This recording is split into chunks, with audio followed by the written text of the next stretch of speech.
Welcome to Faith Positive Radio with Dr. Joey Fawcett, the Christian business coaching conversation that increases your faith with greater joy at work so you love God and others more. Dr. Joey interviews Christian business professionals just like you to discover their secrets for working faith positive in a negative world. Welcome to Faith Positive Radio with Dr. Joey Fawcett. Faith Positive Nation, things have changed a lot in the way we consume media. For instance, Faith Positive Radio. Radio used to mean something different.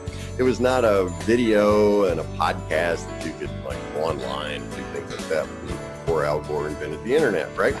So we dialed in on the radio and we actually held newspapers. Wow, what a difference a generation makes, right? Because things really changed from what are now considered traditional media to what now has become traditional media, right? Because it's all internet-based and there are all sorts of different ways of doing that. So today's guest, Faith Positive Nation, is all about how you adapt your business's marketing to this new golden age of social media. Do you splash stuff out there about your company or your business and try to get 10 million gazillion likes on something? Or do you go after a targeted number of people in your niche market? You know your customers so well, you know where they hang out and what conversations they're having and how you can drive traffic to them so that they drive it back to you, and then y'all live in the land that the internet created. Today's guest is an expert in that. He happens to work with a couple of my dear friends, Tom and Karen Schwab. InterviewValet.com. Tom and Karen Schwab are amazing people. And today's guest, Faith Positive Nation, has the privilege of working with them. So Faith Positive Nation, help me welcome to Faith Positive Radio, Dan Moyle. Dan, welcome to the podcast, man. Dr. Joey, I'm so excited to be here. Thank you very much for that great intro. And yes, media has definitely changed, and Tom and Karen are fantastic people, so we're on a roll so far. Well, we know Karen's a fantastic person. Tom, I think, just rides her coattails, right? I won't say. Right. I won't, yeah. you have a check in the ballots, right? That's right. Oh, man, it has changed so much. And you would think as Christians that we would be all up for change because our story is one of change, right? Mm-hmm. But, Paul talks about the old creature and the new creature, the old Adam, and now we're made new in Christ.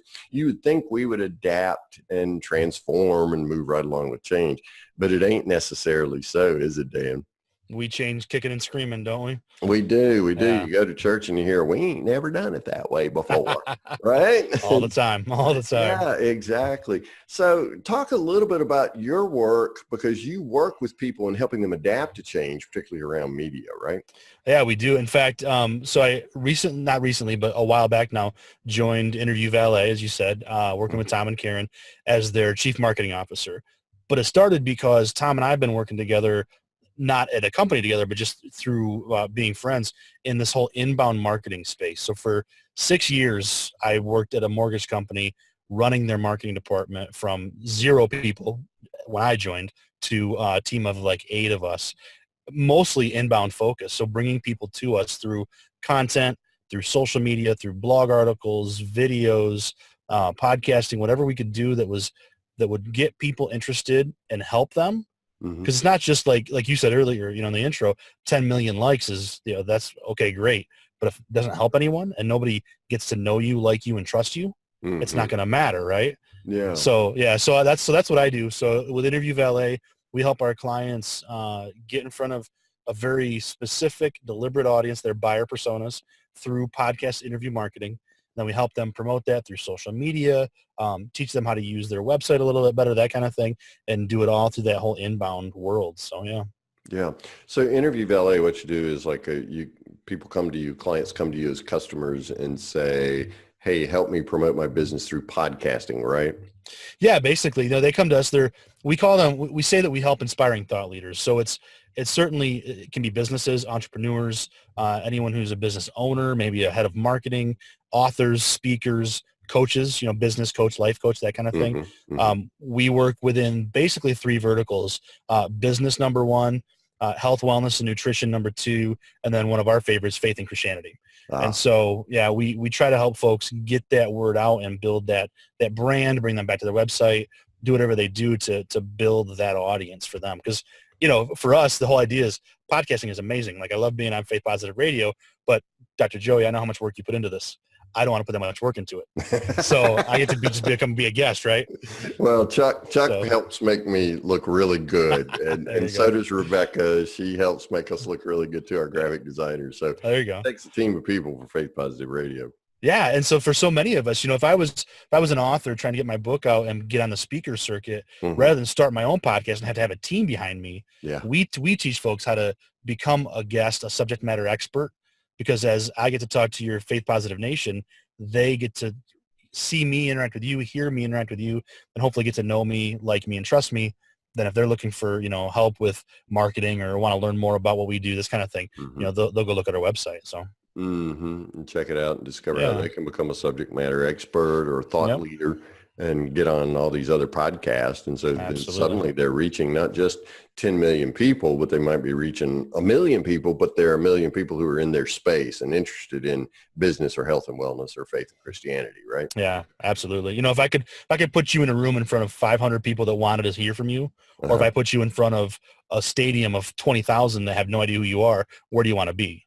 Yeah, right. Exactly. When it comes to business, that 500. Now our ego, which always gets us in trouble, might say the stadium, but we talk people out of that. Say, look, that'd be great, but will it really actually impact you? And when they realize no, then okay, we're going to put you on in front of those deliberate audiences. So, targeted markets, right? Well, it's a lot more fun cooking for people. I love to cook. It's a lot more fun cooking for people who are actually hungry. Just ate. That's good. I like that. We want people who are hungry, right? They're interested in what you're cooking. And if we can drill it down a little bit more, like Eastern North Carolina style barbecue is one of my favorite things to cook, right? So if they love Eastern North Carolina style barbecue, drill it down a little bit more, it's even better, right? I love it. Yeah, absolutely. So you're a believer and you're in this inbound marketing space. You work with Karen and Tom, who are incredible believers. But one of the things you're really passionate about, Dan, is servant leadership. Tell me what servant leadership means to you. Servant leadership to me over the last few years, especially, I've really kind of focused on the idea that, God came out of heaven to earth as his son, and to serve us, not to be served. Right. The creator of this entire universe could have come to earth and said, hey, wait on me hand and foot. Right. It's crazy, isn't it? But he came to serve us. He came to serve us. So why wouldn't I want to model what I do after that? Right. So to me, servant leadership is lifting others up, doing the work. I love the idea of people like Simon Sinek wrote a book called Leaders Eat Last. Right. And so anything I can do to serve those around me, because to me, the better they do, the more I can empower them, the better I'll look, which it isn't about that, but that just makes sense to me. Why wouldn't I want to serve others? Right. So so that to me is what servant leadership is. So if God served us, then we should serve each other. Absolutely. Yeah. It's not always easy, but Yeah. Well, and we'll talk about why it's not easy in just a second, but those were his closing words after he washed all the nasty feet of the disciples at the Last Supper. He said, okay, just like I've done this for you, now you go do it for each other. And there's nothing more powerful than doing that for someone else. I had a men's group retreat not too long ago, and we did that for each other.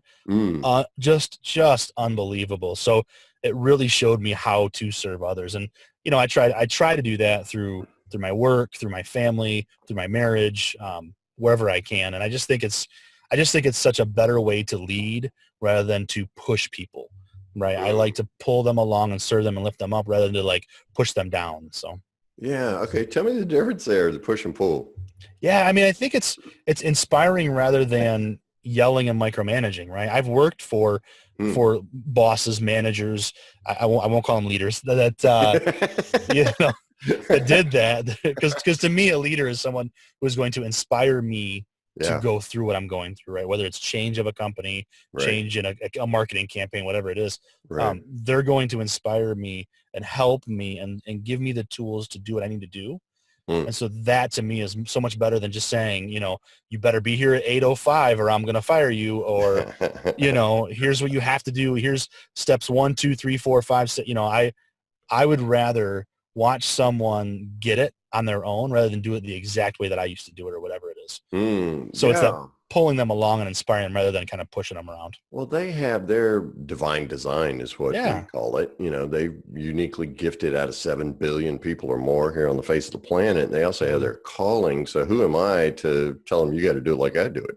Yeah, exactly. Well, I like the way that you seek to facilitate their divine design and to give them what they need in order to be successful. I hope I do that anyway. That's what I strive for. So. Yeah. Well, and you know, a minute ago you said, why wouldn't we do that? And you already answered that question earlier when you talked about ego, right? Mm-hmm. So how do you, Dan Moyle at Interview Valet, keep your ego in check so that you truly can serve others? Well, Dr. Joey, the biggest way to keep my ego in check is that I'm married with 2 daughters. They keep it in check all the time. So, I think you have an accountability partner is what I'm saying. Several. I think, you know, in the last few years going through different kind of leadership training at my former job and just kind of becoming much more self-aware of all this and working with another organization that I used to with veterans, especially World War II veterans, Korean War veterans. I try to every day start off with an attitude of gratitude, number one, and just be grateful for what I have. But then also just start to think about how what I do impacts others. And I would rather be remembered. Well, I mean, I would rather not be remembered and just have the impact that I have make a difference. But, you know, we all want a legacy, right? I want my daughters to remember me and tell my story when I'm gone, have my grandkids someday be able to say, yeah, did you know that my grandpa did, you know, whatever it is, right? And the biggest thing is that he helped others. I want to help others. And so when my ego gets in the way of that, I try to reel it back a little bit and say, look, am I helping or am I trying to get the accolades? And it's a fine line sometimes. I mean, when you help others, whether it's volunteering or serving them and you get that pat on the back, man, that feels good, right? Yeah, it does.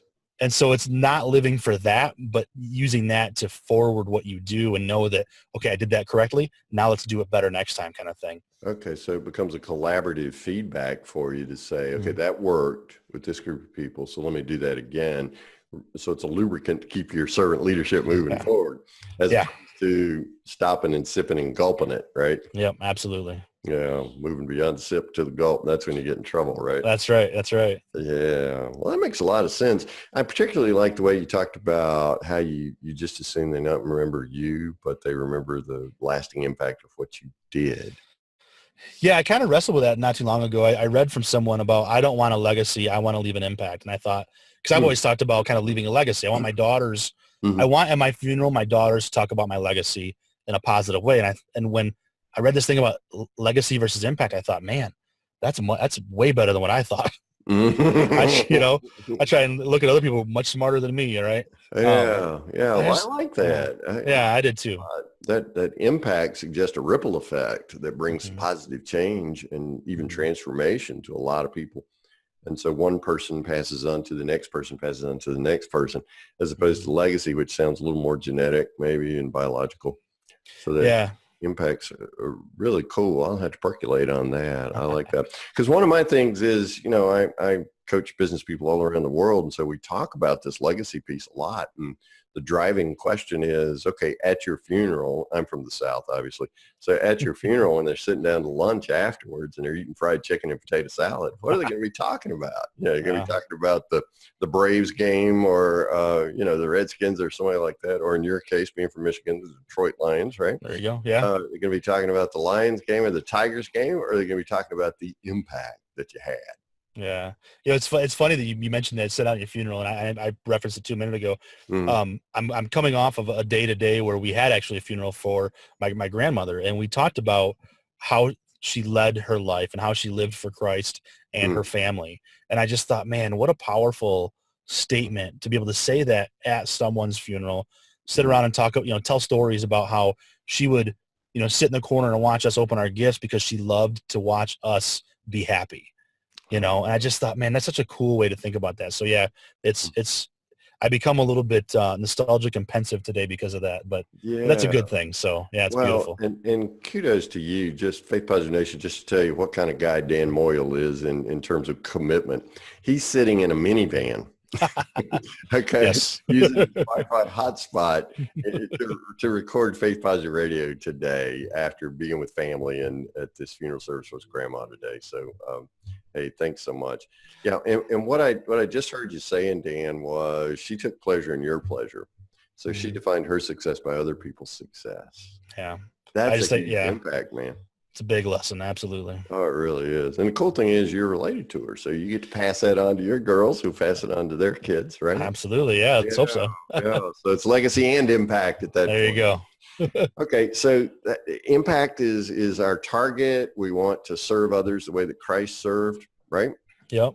What are some of the challenges that you face in doing that, Dan? Because unless Man. you live in I mean, you do live in a different zip code, but unless your zip code's Nirvana, I find it quite challenging Yes. to really hone in on and focus on that impact and live it every day in every way.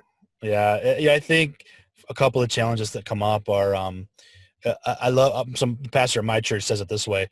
You can't claim to love God, but hate his children. Oh, Uh, wow. Say that again a little bit slower for those of us from the South. yeah.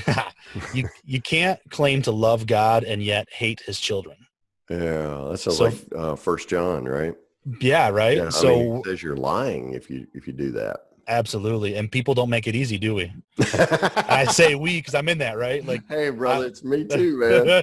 Yeah. so I that's, don't want to be a jerk, but sometimes I am, right? yeah. Yeah. And that's a big challenge. You know, I love working with people. I'm very much an extrovert. I'm a people person, but Hmm. I also sometimes walk away going, oh, shaking my head, face palm, like, oh, that guy, that girl, whatever, like that, you know, that woman, like, I just shake my head and I think, wait a minute, hold on. If God loved them enough to do what he did, I have to, okay, I got to love them, right?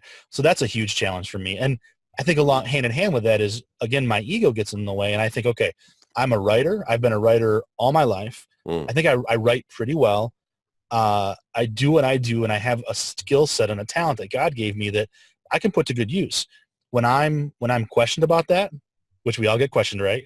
I'm Sure. not perfect. I know that. But when Hmm. somebody says to me, you know, when I say, okay, here's your marketing strategy, or here's the way I would write it, here's your whatever it is, right? Your bio. And they come back with all these edits or different things. They say, well, why don't you do this? And I think, man, so that's hard. That's really hard to be able to work with people, but Yeah. you Yeah. know, but I love it too. So It's a challenge. Yeah. yeah. What I just heard you saying, Dan, was the need to suspend the tendency to judge. Yes. That's a good one, Dr. Joey. Absolutely. It is Yeah. so Isn't that hard to hard not though? judge, right? Yeah, because people are different from us and we know we're right, right? Always. 24/7, I'm right. Yeah. Oh man. So why do I have to insist on being right? Why can't I be more like your grandma and sit in the corner and just get success from other people's success? Is that the Yeah. Right. definition of sin, Dan? You know, gosh, I think you hit the nail on the head, Dr. Joey. I think you did. Mm, That's mm, it's pride, right? I mean, that's, yeah. you know, whether it's, you know, don't you trust me? Or even in a marriage, you know, when in a marriage, Mm, when my wife is a wonderful, beautiful woman, mm. but when she, you know, does something that I think, well, I don't deserve that, or I deserve this instead, or whatever it is, like, isn't that pride? I'm So, putting me at the center, and I like, that's a huge sin. mm, Yeah. yeah, that's breaking the first commandment, right? Don't Hmm. have any other gods before me. And my favorite other God is myself, right? And I Absolutely. think that's our basic definition of sin. So one big challenge for you is to avoid judging other people. And Mhm. ironically, if and I think we share this in common, when I'm judging someone else, it's in order to put myself up, right? Yeah, it does, right? It kind of reminds you of the disciples arguing who's going to be first, right? And Jesus turns around and goes, look, the first will be the last will be the first. Don't mess with me. Yeah. Paraphrasing. That's right. No, I love it. My favorite part of that story is James and John got their mother to come speak to Jesus. Mom. That's right. Yeah. Mama, tell him. Yeah. You just got to love that, right? Because Yeah, they were, that's how badly they wanted to be first, or yeah, maybe how badly she wanted them first. So it's right. that, are you sitting in the corner like Dan Moyle's grandmother, or are, getting your success from other people's success? Or are you out front trying to lead the parade, right? Yeah, Mm. that's So what good. do you do on a regular basis in working with Interview Valet and Tom and Karen to remind yourself, hey, suspend, avoid judging other Yeah. people? How do you remind yourself about that? You know, I try to just go back to the idea that each person that we're working with, whether it's a member of the team, whether it's one of our clients, whether it's a podcast host, that they're human just like me. They have their ideas, and they've been doing what they do longer, probably. They just want the best for themselves and for what they're doing. And shouldn't I be there to help get them to that best point, right? So I'm there to serve them, and I just kind of remind myself, like, get out of the way. It's kind of the Bible verse that says, "Be quiet, know that I am God." Yeah, Psalm 46:10, one of my favorites. That's one of Tom's favorites, and I like how he paraphrases it. Shut up, I'm God. I got this. Right? Sit down, shut up, I got this. And so, but yeah, it's just that, like, just get out of the way, let them do what they do. And you know what? If I'm right, and like if I'm having a debate with someone about how to write a paragraph or whatever it is, right? If you know what, if I'm right and we come back later and say, okay, this didn't work, I can go back to my idea and let it be their idea. Right? And we can test things. I go back to something I used to say when I was in TV. I say it this way now, but back then there's no such thing as a news emergency. To me, it's the same thing with marketing. There's no such thing as a marketing emergency. Nothing I do today is going to cause someone to die. I'm not a doctor. If a doctor messes up, someone could die on that table, right? That's right. For a surgeon. Yeah. For me, it's like if I do something wrong, it could cost money. A website could go down. There are bad things that could happen. But at the end of the day, no one's life is in my hands. And so I just need to get out of the way of whatever we're doing and remember to serve others. And, and it's not always a conscious, okay, this is what I'm thinking, step 1, step 2, step 3, right? But it's just continuously reminding myself of that, of I'm here to serve others, not to be the biggest deal around. So to be the big deal. Yeah. The next big deal. Right. And that's what we want. That's what our ego demands at certain times. Yeah. Are there certain times in your work life when it's more challenging to suspend that judgment than others? I mean, have you noticed something about your own spiritual journey, your own faith journey that maybe affects your ability to fend off the need to judge? Yeah, I think, it's funny. It's funny you ask it that way, Dr. Joey, because I never thought of it that way. But looking back, I can see right now I'm in a part of my journey where it's not that difficult. And I think what it is that for the last few months, I start every morning with Bible study and prayer and just quiet time, right? And and it's been consistent and continual. And I can tell on the days that it's not as good or as long or as deep, or that I maybe miss one. Those days aren't as good. I haven't put on the full armor of God in order to stay away from those little arrows that Satan throws at us of ego, right? Yeah, flaming dart. So, yeah. So I think that's what it is. I mean, I think it's that everyday and very purposeful, attitude of gratitude, get in the Word, understand my faith, and live it out. If I don't do that, yeah, I struggle for sure. So how'd you make it a habit? I went to that we call the Iron Men boot camp, the men's retreat that I talked about earlier about washing my brother's feet. I had gone to that and just had some great breakthroughs there when it comes to faith and just hearing from God. And I knew going in that I wanted to start to read my Bible every day and do some kind of something with what I was taking in, right? And so I started a journal and that kind of stuff. And I don't journal as much as I should, but I do read.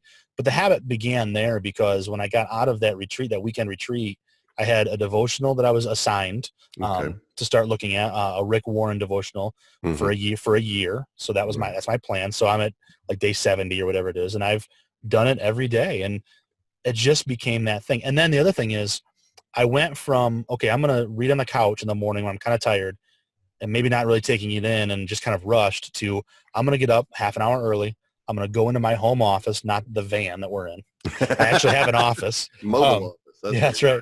But I go sit down at my desk with my lamp on and my coffee, and I just do it every morning. Gotcha. I've missed a couple over the last 2 months, but yeah, basically every morning I just do it now. And it's, I don't know, man, something, God just touched me, boink right in the forehead, flicked me and said, do this. And so I'm doing it. So I give it up to him. I am not a driven, organized guy. And you're a creative type, right? Yeah. Do something consistently, right? Very much so. Yeah, just a personality type thing. Well, and what I hear you saying is that you decided that if you wanted the peace which passes all understanding, you probably ought to spend some time with the guy who brings it. Oh, yeah. And so having a conversation with him every morning and reading his word about that peace which passes all understanding seemed like a good idea. And so then it became addicting, right? You want more of it.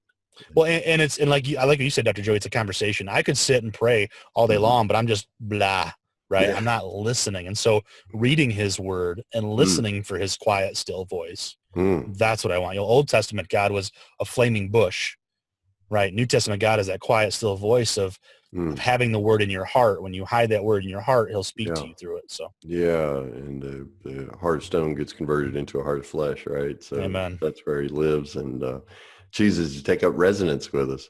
Yeah. This is awesome. Just makes you want to do business with Interview Valet, so you can spend more time with Dan Moyle, right? Faith Positive Nation. Thanks. Yeah, sure it does, man. So as you're reading the word and everything, you probably ran up on a verse and you just went, that's the one. That's my favorite right there. Yeah. Where do I even start? I have several tattoos, and the one tattoo that I put on my arm a while back was a giant Celtic cross. Moyle is Irish. We're also English and other things. I'm a European mutt, but I claim to be Irish, right? I do claim my Irish heritage, but I love that Celtic cross. And John 14:6. I am the way, the truth, and the life. And I put way, truth, and life in the Gaelic translation on my arm because it gives me peace of, I know that Jesus is the way. He is the way. He's the truth. He is the life that I have to be able to take in, in order to truly live. And so it gives me a peace and a calming. That's one of my favorite verses. I love the what we talked about earlier, be still and know that I am God. Right. I love the idea, whether it's Matthew or Mark, servant leadership. Even the Son of Man came to serve, not to be served. Right. Those are my three go-tos. Oh, wow. Yeah. I asked you for one and you gave me three, but that's I can't help it. Just an overachiever, aren't you? And some things, and talking anyway. Well, and speaking of being an overachiever, you told me before we started recording this podcast, you've got a gift for Faith Positive Nation. Tell us about how we can get that gift. Yeah. If everybody goes to interviewvalet.com